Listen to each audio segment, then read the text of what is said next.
What happens when a person with a little bit of power tries to destroy the life of someone they know nothing about? A port security officer, bitter and prejudiced, sees a young black woman in a bright blue hoodie and decides to make an example of her.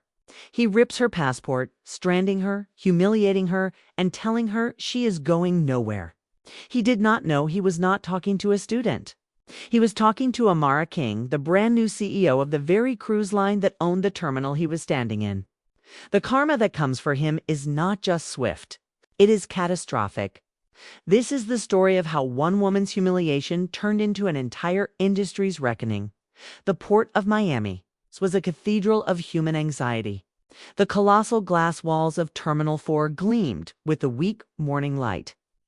But inside the atmosphere was thick with the smells of stale coffee, salty sea air, and the faint metallic scent of stress.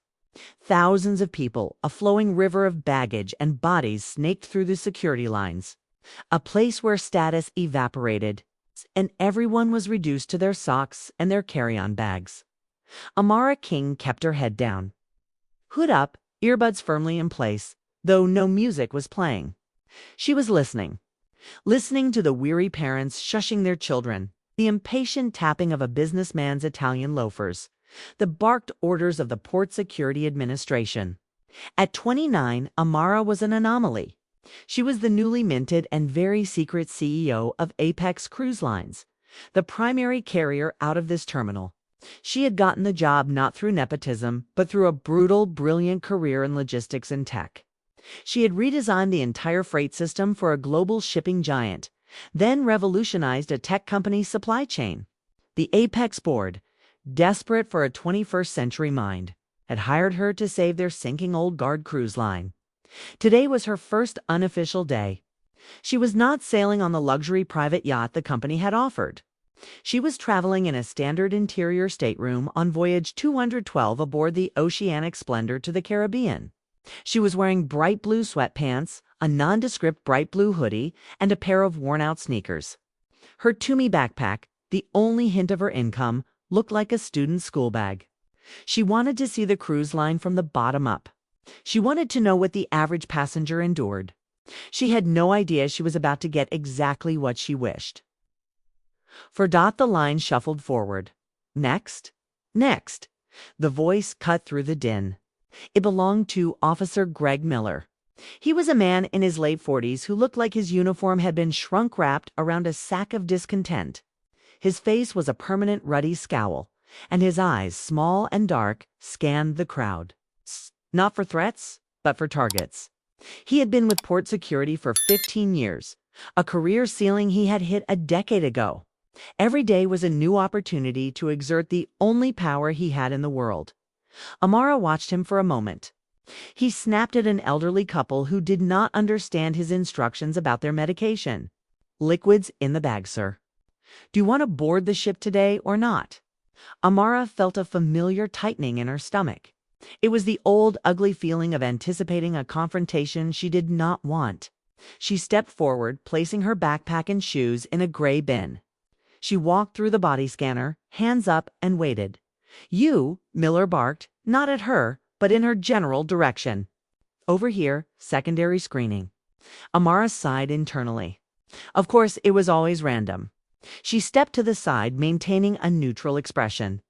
Miller did not move toward her. He gestured with his chin to a sterile, linoleum-floored area. "Wait there. Do not touch your phone." She waited.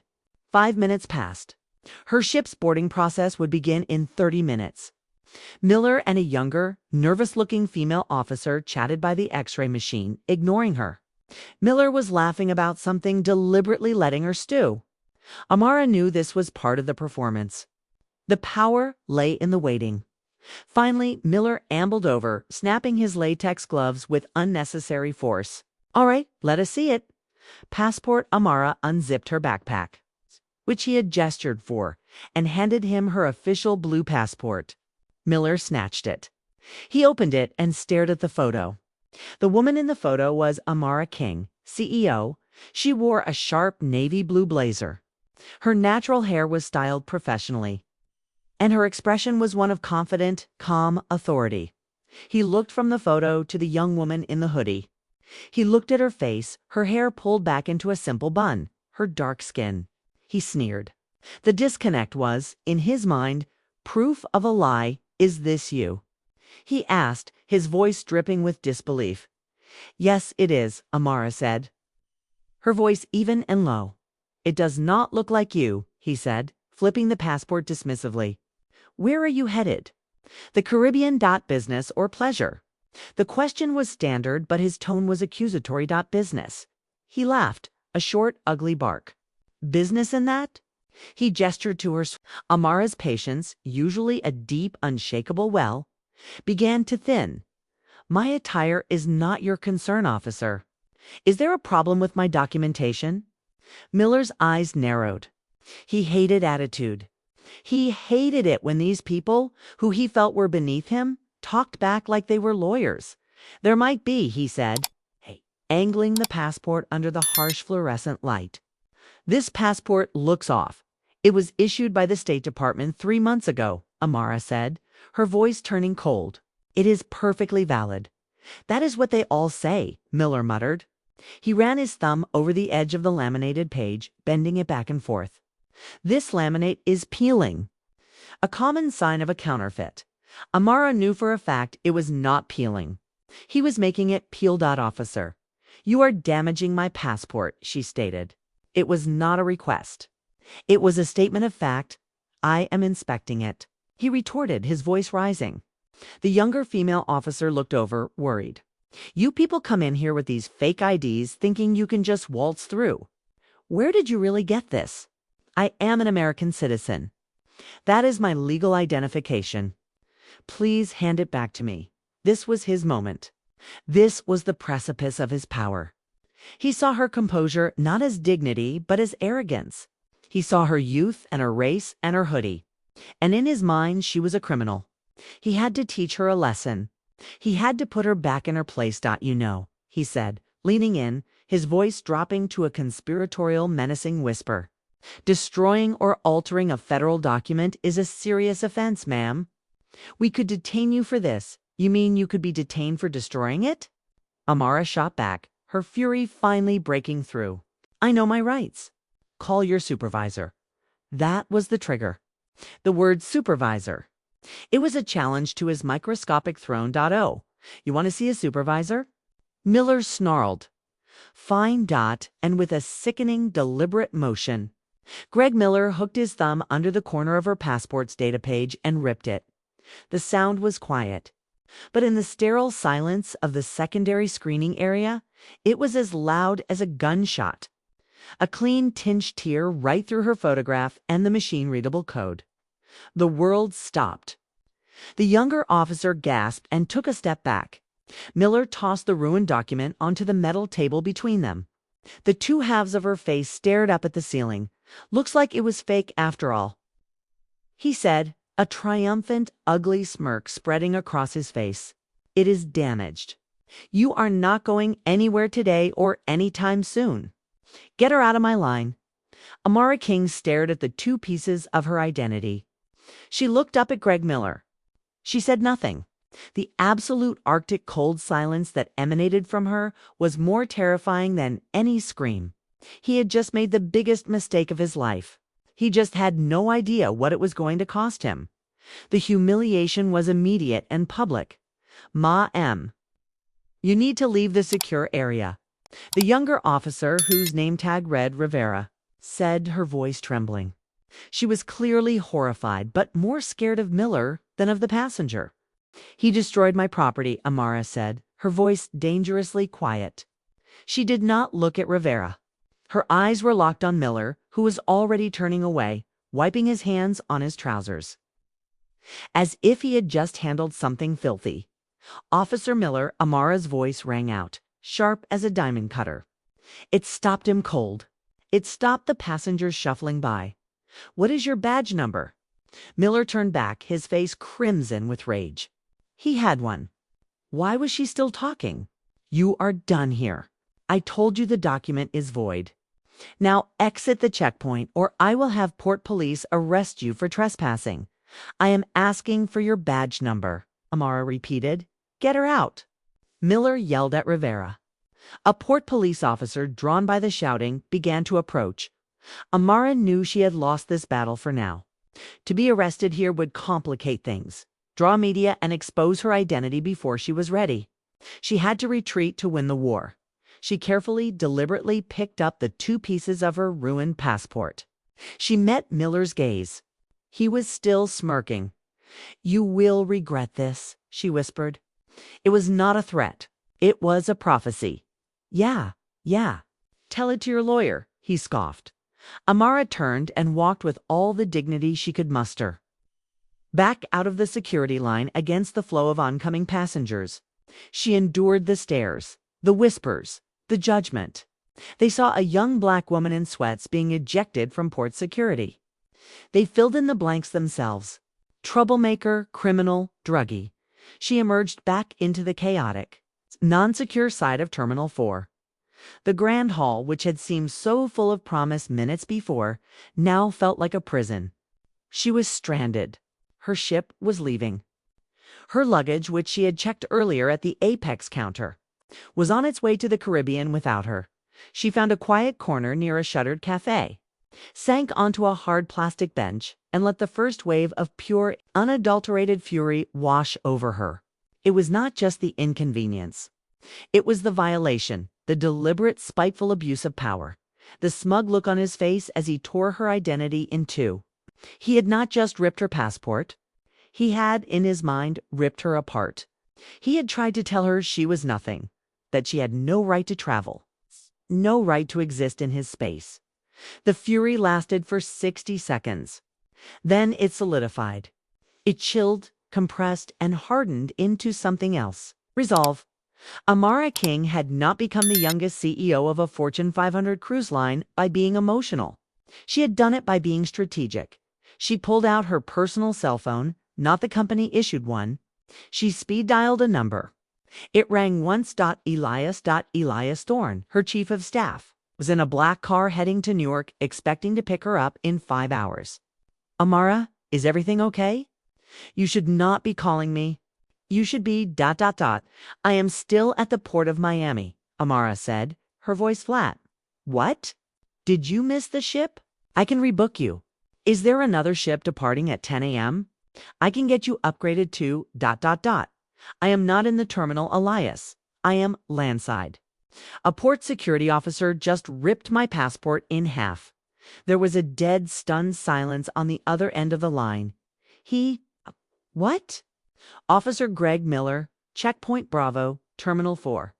He confiscated my passport, accused me of it being a counterfeit, and when I asked for a supervisor, he deliberately tore the data page in 2. He then had me escorted from the checkpoint. Elias's panic was audible. "My God, are you okay? Were you arrested?" "No, I am fine, but I am angry and I am not going to the Caribbean. What do you need?" "I will call the Port Authority. I will call the Federal Security Director. I will get the lawyers. You will do all of those things." Amara interrupted, her voice gaining the sharp executive edge she had been suppressing all morning. "But first, I want you to call the Apex Cruise Line's port operations manager here at Miami. His name is..." She quickly pulled up the executive roster on her phone.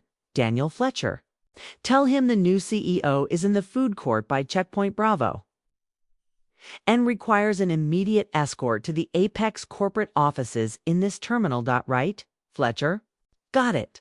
Second, I want you to get the Apex legal team on a conference call. I want the general counsel, not some junior associate. I also want you to contact the Office of the Federal Security Director for this port. Her name is Patricia Moore. Inform Director Moore that the CEO of her largest cruise partner was just assaulted by one of her officers and that I expect to meet with her in person in the next 90 minutes. 90 minutes. Amara, that is aggressive even for you." "He ripped my passport, Elias." 90 minutes. Third, call the head of port police at this terminal. Tell them I want all CCTV footage from Checkpoint Bravo, specifically Station 12, from 8:30 a.m. to 9 a.m. today. I want it preserved. I do not want it accidentally erased. Got it? Fletcher, More Legal, and Port Police for the tapes." What are you going to do? Amara looked at the two pieces of her passport in her lap. Officer Miller told me I was not going anywhere. He is wrong. I am going to war. She hung up. She closed her eyes for a moment, centering herself. The hoodie and sweats were now a liability. The disguise was over. She stood up, walked into a public restroom, and changed. She had packed a simple bright blue cashmere travel dress and a pair of Tory Burch flats in her backpack. She pulled her hair from its bun, letting it fall in its professional-styled coils. She washed her face, put on a pair of simple pearl earrings, and applied a slash of bold red lipstick. When she walked out of the restroom, she was no longer a college student. She was the CEO. She sat back down at the same bench, pulled out her laptop, and began to type. She was not just waiting. She was pulling Greg Miller's entire file. Daniel Fletcher, the port operations manager for Apex Cruise Lines at the Port of Miami, was having a terrible morning. A catering truck had dented the hull of a ship. The baggage system had malfunctioned, and now he had 3 ships delayed until noon. He was a man who believed in the pecking order. He was at the top of the airport's operational pecking order, and he liked it that way. His desk phone rang. A direct line from corporate. He snatched it up. Fletcher. Mr. Fletcher. This is Elias Thorne, Chief of Staff to the CEO. Fletcher's posture straightened. He had never spoken to Thorne. He did not even know the new CEO's name yet, that she was some tech prodigy from the West Coast. Mr. Thorne, what can I do for corporate? You have a passenger in your terminal in the food court near Checkpoint Bravo, named Amara King. She is your new CEO. She has been detained by port security, and she requires an immediate escort to your executive offices. You need to go now. Fletcher almost dropped the phone. Detained the CEO.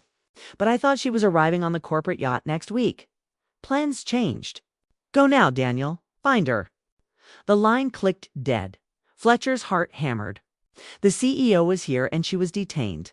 This was a disaster. He grabbed his suit jacket, barked at his assistant to cover the desk, and practically ran out of the office, his mind racing. What could she have done? Was she drunk, belligerent? He pictured a middle-aged, sharp-suited woman. He pictured a white woman being hassled. He burst into the food court, scanning the crowd. He saw college kids, families, ship officers. No one looked like a CEO. He was about to call Thorne back when he saw her. She was sitting alone on a bench, laptop open, typing with furious speed. She was young, very young, and black. She wore a simple, bright blue dress and looked more like a high-level marketing associate than the head of a multi-billion-dollar corporation. He hesitated. This could not be her. He approached cautiously. Excuse me, ma'am. Amara looked up from her laptop. Her eyes were sharp and held zero warmth. Mr. Fletcher, you are late. His blood ran cold. It was her, Miss King. I apologize. I came as soon as I heard.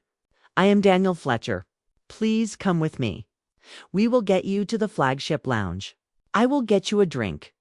We will get you rebooked on the next ship. Whatever you need. I am so sorry for this mix-up. He reached for her backpack. Amara closed her laptop and slung the backpack onto her own shoulder, standing up in one fluid motion. I do not want a lounge, Mr. Fletcher. I do not want a drink. I want your largest conference room. And I want you to explain to me why your passengers are being assaulted by port staff in your primary hub. Fletcher blanched. Assaulted. Ma'am, I am sure port security was just ... They were not just anything, Amara said, walking past him so quickly he had to jog to keep up. An officer, Greg Miller, destroyed my passport. Deliberately, Fletcher was speechless. They moved through a staff-only door, the manager swiping his badge, and suddenly they were in the quiet, carpeted corridors behind the chaos of the terminal. Take me to the office, Daniel, and get me the best performing, most professional check-in agent you have on duty right now. And a new phone. I need a secure company-issued line. Yes, ma'am. Right away, ma'am. The obsequious fawning had begun. It was, in Amara's opinion, just as offensive as Miller's aggression. Meanwhile, in another part of the Port Security Director Patricia Moore slammed down her phone. "Are you kidding me?" She roared to her deputy. "Thorne, the cause for Apex." He said it on a recorded line. Agent ripped up her passport.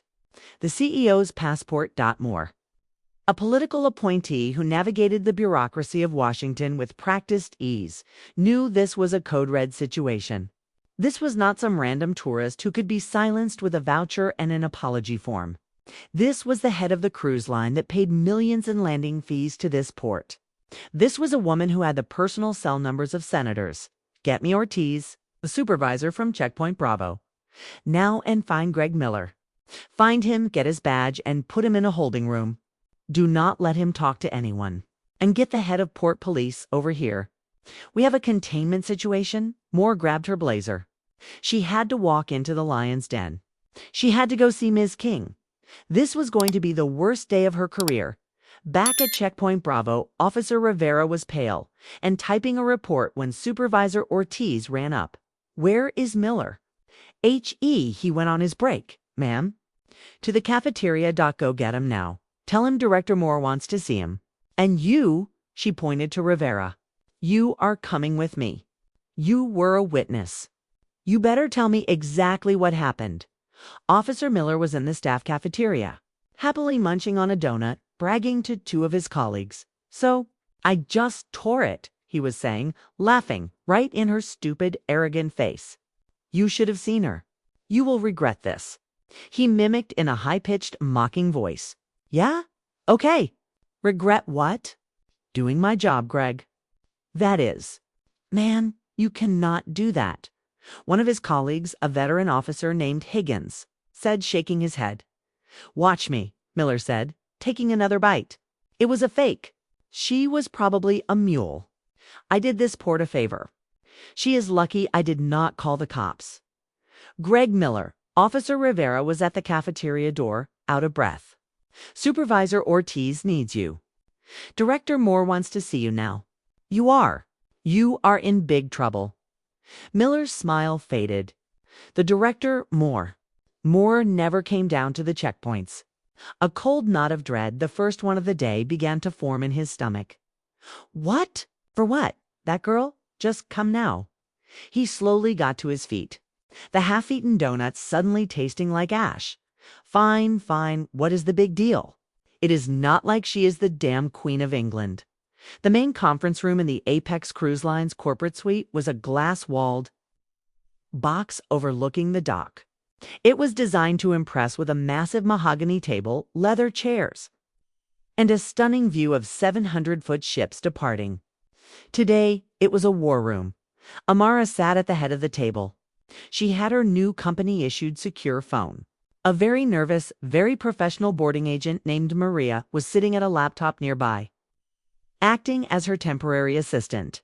Elias Thorne, her chief of staff, had arrived and stood behind her, a grim expression on his face. Two of Apex's top in-house lawyers were on speakerphone, listening intently. The door opened. Port Operations Manager Daniel Fletcher scurried in, followed by a woman in a sharp blue suit. Director Patricia Moore had a practiced political smile plastered on her face, but her eyes were frantic. Ms. King Moore began, her hand outstretched. "I am Patricia Moore, on behalf of the Port Security Administration. I cannot begin to express my profound apologies for the lapse in judgment your officer displayed this morning." Amara did not stand. She did not shake her hand. She gestured to the chair opposite her. "Sit down, Director." Moore's smile faltered. She sat. "A lapse in judgment, Ms. Moore. Is that what we are calling it?" Amara's voice was ice. "Your officer profiled me. He accused me of carrying a counterfeit document. He systematically humiliated me. And then he destroyed my federal property. That is not a lapse. That is a criminal act, and we are handling it. I assure you," Moore said quickly. "Officer Miller has been pulled from the line. He is facing a full investigation, and I assure you will be disciplined to the fullest extent." "Disciplined," Amara repeated, as if tasting the word. You mean fired? Well, there are union processes, as I am sure you understand.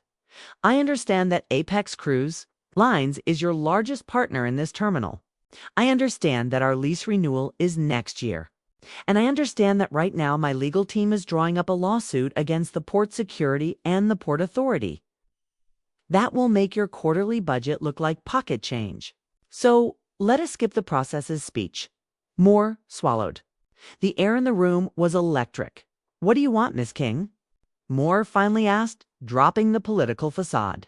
First, Amara said, I want the CCTV footage from Checkpoint Bravo. Station 12 from 8:30 a.m. to 9 a.m. My team has already requested it. I trust it is on its way. My team is pulling it, Moore confirmed, though she knew it would be grainy and likely would not have audio. Second, Amara continued, I want to see Officer Miller here in this room now. Moore was stunned. Here, ma'am, I am not sure that is appropriate. I am not asking if it is appropriate. I am telling you what I require. I want to look the man who assaulted me in the eye. Or, Amara leaned forward. We can stop this meeting, and my next call will be to the Secretary of Homeland Security. I believe I have her personal cell number from my time on the President's Tech Advisory Board. Your call. Moore's face went pale. Get him, she said to her deputy, who was waiting outside the door. Bring Miller here and his supervisor. While they waited, the room filled with a suffocating silence. Daniel Fletcher looked like he was about to be physically ill. Elias Thorne was quietly taking notes. Amara simply stared out the window at her cruise line ships, her expression unreadable. The door opened again. Supervisor Ortiz entered, looking terrified. She was followed by Officer Greg Miller. Miller was no longer the strutting, arrogant tyrant of the checkpoint. His face was blotchy and slick with sweat. He had clearly been told who he was about to meet. When he saw Amara sitting at the head of the table, dressed in her elegant bright blue dress, looking every bit the titan of industry she was, his knees visibly buckled. He looked from her to his boss, Director Moore, whose expression was murderous. Officer Miller, Amara said, her voice soft. It was more terrifying than if she had yelled, Ma, single quotes am. He whispered. His voice was hoarse. Please come closer. Stand at the end of the table. Miller shuffled forward. A condemned man walking the last mile. This morning, Amara said. You looked at me and you saw what, exactly? A threat, a nobody. I was following procedure, he stammered, his eyes darting to Moore for help. He received none. The passport, it looked altered. The laminate was fine until you started bending it, officer, Amara said. But let us skip that part. Let us get to the part where you accused me of being aggressive. You were? Non-compliant, he tried, his voice cracking. Was I? Amara smiled, a cold, sharp expression. Director Moore, my team requested the CCTV footage, but I find video can be so unreliable without audio. Do you not agree? Moore frowned, confused. What do you mean? Amara nodded to her chief of staff. Elias Thorne picked up a small, sleek digital audio recorder from the table. Miss King makes it a habit to record all her interactions when she is doing ground-level research. For quality control, she calls it. Miller's eyes widened. He looked at the recorder as if it were a bomb. Elias pressed play. The entire horrifying exchange filled the silent, $10,000 an hour boardroom. The audio was crystal clear. Miller's voice, is this you? Amara's voice, yes, it is. Miller's voice does not look like you. Business in that. Miller flinched as if struck. Daniel Fletcher shut his eyes. Patricia Moore stared at the recorder. Her face ashen. The audio continued. Amara's voice, my attire is not your concern, officer. Is there a problem with my documentation? Miller's voice, there might be. This laminate is peeling. Common sign of a counterfeit. Amara's voice, officer, you are damaging my passport. Miller's voice, I am inspecting it. You people come in here with these fake IDs. Amara's voice, I know my rights. Get your supervisor. Miller's voice. Oh, you want to see a supervisor? Fine. And then the sound, the unmistakable sharp rip of the passport page tearing. It was followed by Miller's voice full of smug triumph. Looks like it was fake after all. You are not going anywhere today. Elias pressed stop. The silence in the room was absolute. Greg Miller made a small choking sound. Amara leaned back in her chair. She looked at Patricia Moore. Director, your officer, your procedure. Your lapse in judgment. Moore slowly turned her head to look at Miller. The political smile was gone. Her face was a mask of cold, bureaucratic fury. She was not angry because he was a bigot. She was angry because he was a stupid bigot who got caught. Greg Miller, Moore said, her voice shaking with rage. You are a disgrace to your badge. You are a liability. You are ... He is a criminal, Amara finished for her. He did not just break port security rules. He violated 18 U.S. Code Section 242, deprivation of rights under color of law.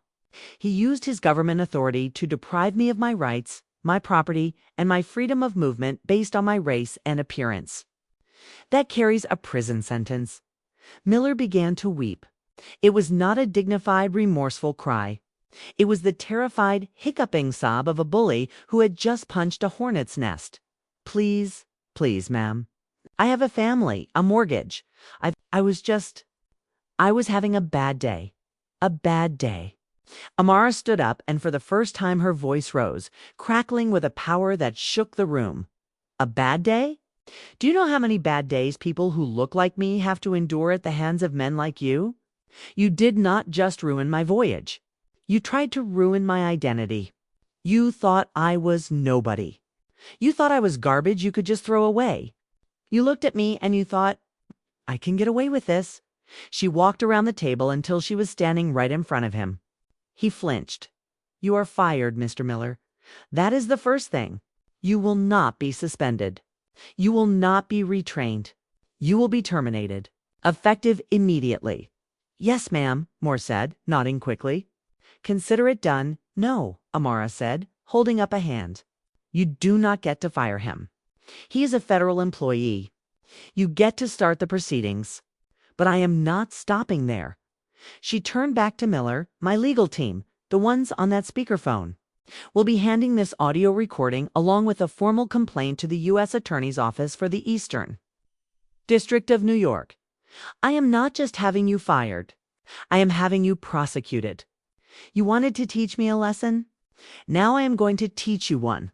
Actions have consequences. Real, life-altering, hard karma consequences. Miller finally collapsed into a chair, burying his head in his hands, his body shaking with sobs. My life is over. My life is over. Your life is not over, Amara said, stepping back. You just have to build a new one. One where you do not have a badge to hide behind.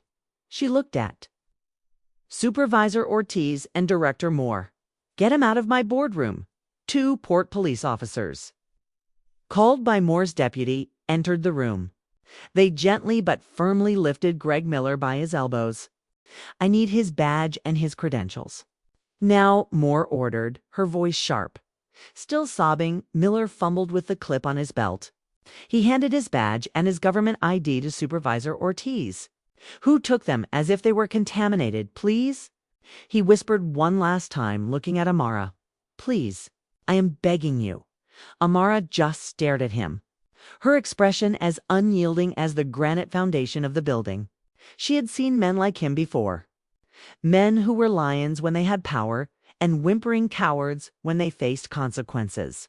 She felt nothing for him.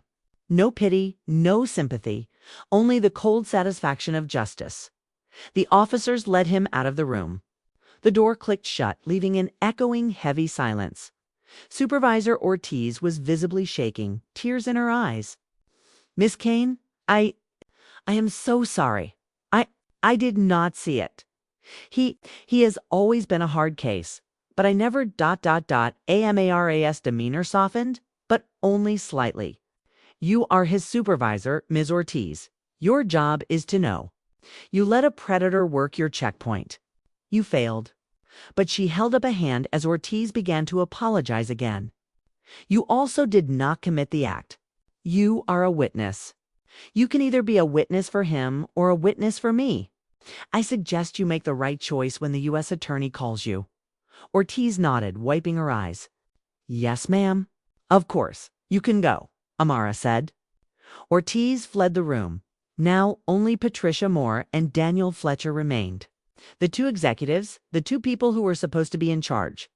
Amara sat back down. Well, that was unpleasant. Director Moore looked exhausted. She had just seen one of her own officers arrested effectively. And she knew the political shrapnel from this was going to hit her desk for months. Ms. King, Moore said. Again, my apologies. We will of course work with the State Department's Diplomatic Passport Office to have your document replaced immediately. We have an on-site liaison. We can have a new valid passport in your hands within 2 hours. Thank you, Amara said. I will need that. But do not for 1 second think this is over. We are not done. Moore frowned. I am not sure I follow. The officer has been terminated. He is being prosecuted. We are replacing your document. That is reactive, Amara said, steepling her fingers. You fixed my problem. You have not fixed the problem. The problem is Officer Miller. But the system is what enabled him. He felt comfortable doing that. He bragged about it. He thought he had your and his supervisor's tacit approval too. Profile and harass passengers. She slid her laptop across the table, turned so Moore could see it. I have been busy for the last hour, Director. This is the public complaint database for the Port of Miami's Security Division. Officer Greg Miller has 38 complaints filed against him in the last 2 years. 38. 29 of those are from people of color. 12 specifically mention aggressive behavior and profiling. He is not a bad apple. He is a rotten core, and your system let him fester. Moore stared at the screen. She had, of course, known Miller was a problem.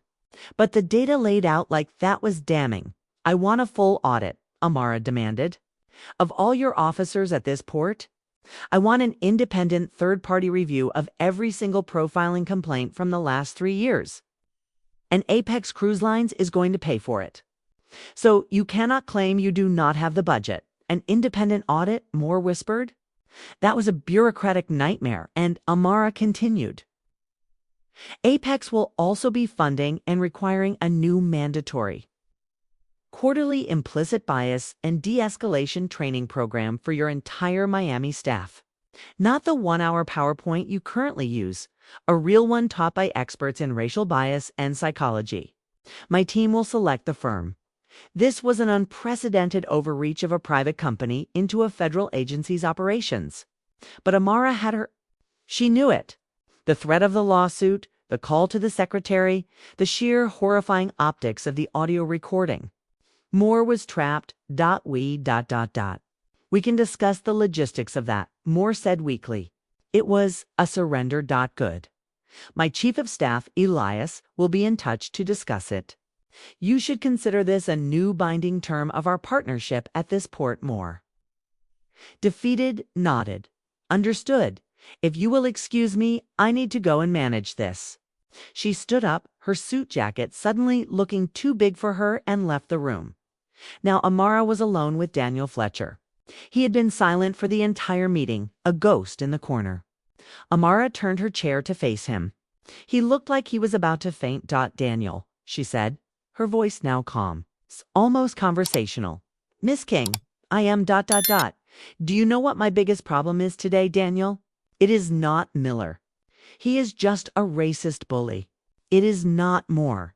She is just a bureaucrat. She stood up and walked to the glass, looking down at the Apex porters, loading a ship.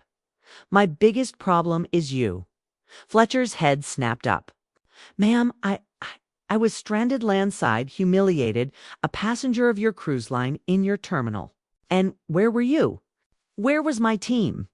Did a single Apex gate agent, a single customer service rep, step in to help?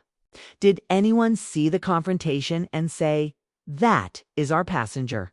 Let us see if we can help. Ma'am.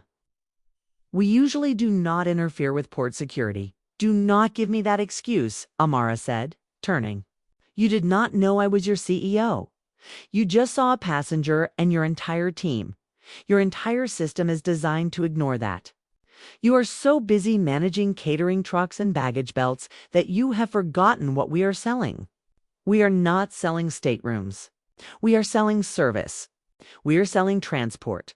And when a customer is deprived of that, your job is to step in. She pointed to the phone. The only reason you came to get me is because my chief of staff called you from a corporate office. You did not come to help a passenger. You came to save your job. That is a systemic failure.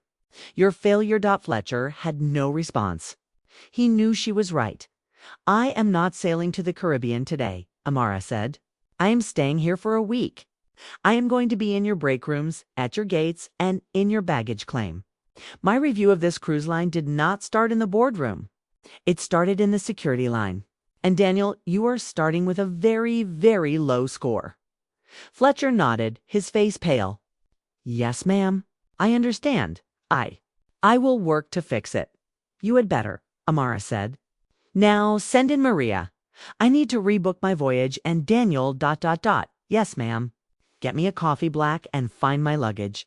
The news of the incident at Checkpoint Bravo spread through the executive levels of the Port of Miami with the speed of a wildfire. Within 3 hours, every cruise line manager, every Port Authority executive, and every high-level security official knew that an officer had been frog-marched out of the terminal for assaulting the new CEO of Apex Cruise Lines. Greg Miller's hard karma was only just beginning.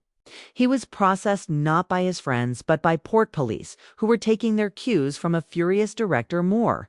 He was charged by the port police with destruction of property. But that was just the appetizer. By 4 o'clock that day, the U.S. Attorney's Office had received the audio file and a sworn affidavit from Amara King. The case was assigned to an ambitious assistant U.S. attorney who saw a high-profile slam-dunk civil rights case. By the next morning, a federal warrant was issued. Greg Miller was at home trying to explain to his wife why his pay had been stopped when 2 FBI agents knocked on his door. They arrested him for 18 U.S. Code Section 242. The charge was no longer a theory in a boardroom. It was a reality on a rap sheet. His case was fast-tracked. The audio recording was undeniable. His own colleague, Officer Rivera, testified against him, stating she had seen him deliberately bend and then rip the passport in an act of malice. He pleaded guilty to avoid a longer sentence. The judge, a no-sense woman who had heard too many bad day excuses, sentenced him to 18 months in a federal minimum security prison. He lost his job, his pension, and his right to ever carry a firearm again. His life, as he knew it, was indeed over. He had torn up a 2-inch photo, and in return, his entire life was torn apart. But Amara's war was not just against one man. It was against the system that made him. Her week at the Port of Miami became a legend. She did exactly as she had promised. She appeared at 3 a.m. in the baggage claim, helping a frantic mother find a lost stroller. She sat in the crew lounge, listening to ship staff complain about scheduling software. She worked a shift at the gate, checking in passengers for a delayed cruise to Orlando, and was appalled at the abuse her own agents took from passengers. She also brought her full, terrifying, logistical genius brain to bear on the port's operations. She sat down with Daniel Fletcher, who was now effectively on probation, and completely redesigned the passenger flow for Apex's check-in. She allocated funds for new automated bag drop machines to cut down lines. Then she turned her attention back to port security. The independent audit she had demanded began within the month. It was, as Moore had feared, a bloodbath. It uncovered dozens of Greg Miller's officers with long-standing verifiable patterns of harassment and bias. The audit led to the firing of 4 more officers and the forced retirement or reassignment of 2 supervisors, including Supervisor Ortiz, who was found to have systematically ignored complaints against her team. Director Patricia Moore was promoted to a desk job in Washington, D.C., a classic bureaucratic execution. The new security director at Miami was a reformer chosen with Amara's input, who understood that his primary job was now customer service and civil rights, not just security theater. The Kingthorne Training Initiative, as the new bias program was eventually named, became the gold standard for all security agents at the Port of Miami. And Apex Cruise Lines made it clear that they expected all port staff they worked with, from contractors to port police, to undergo similar training. Amara had, in 1 week, forced a fundamental change in the culture of an entire port. 6 months later, Amara King stood in the same spot in Terminal 4. The checkpoint was different. It was brighter. The lines were shorter thanks to her new logistical flow.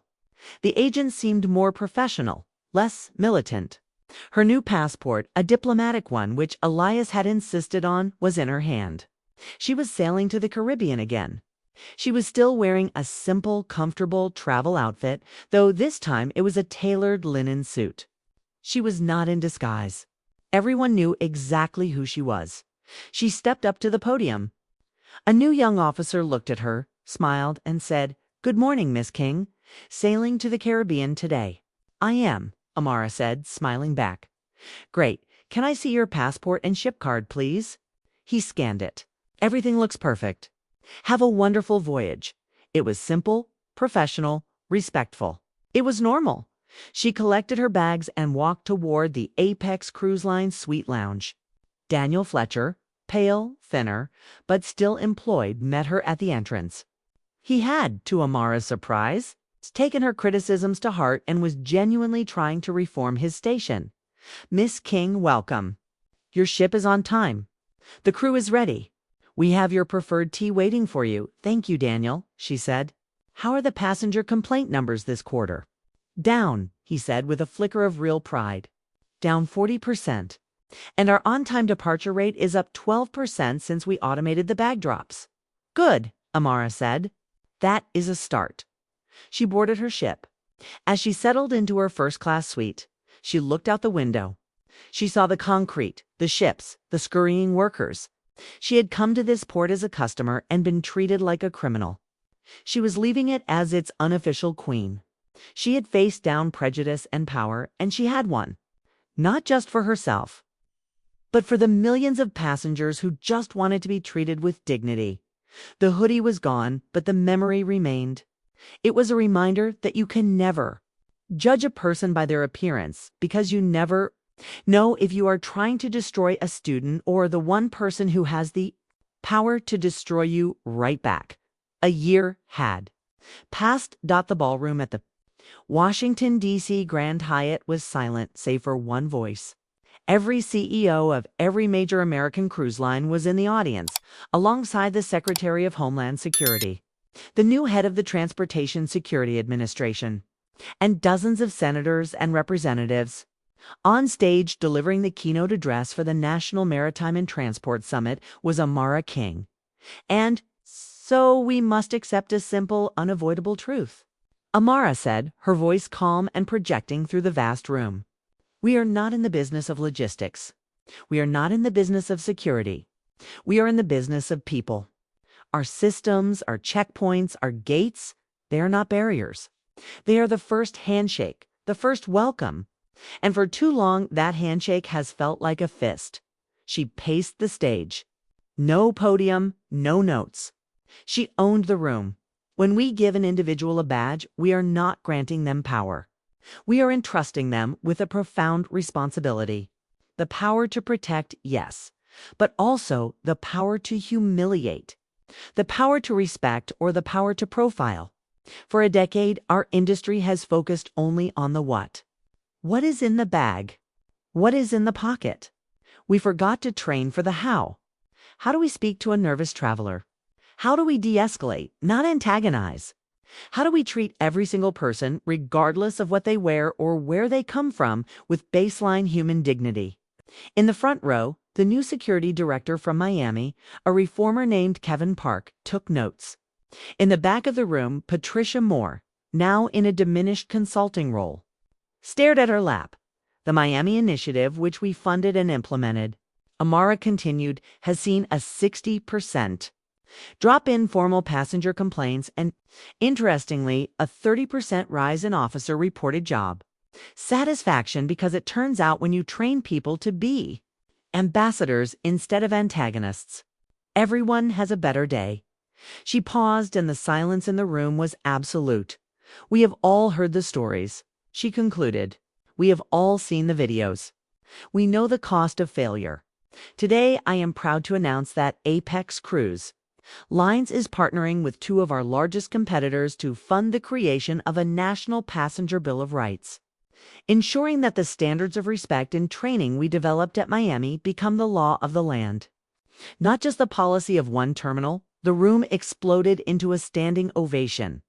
As Amara walked off stage, the Secretary of Homeland Security grabbed her hand. Miss King, he said, you have changed the conversation for this entire country. You turned a violation into a revolution. Amara just nodded.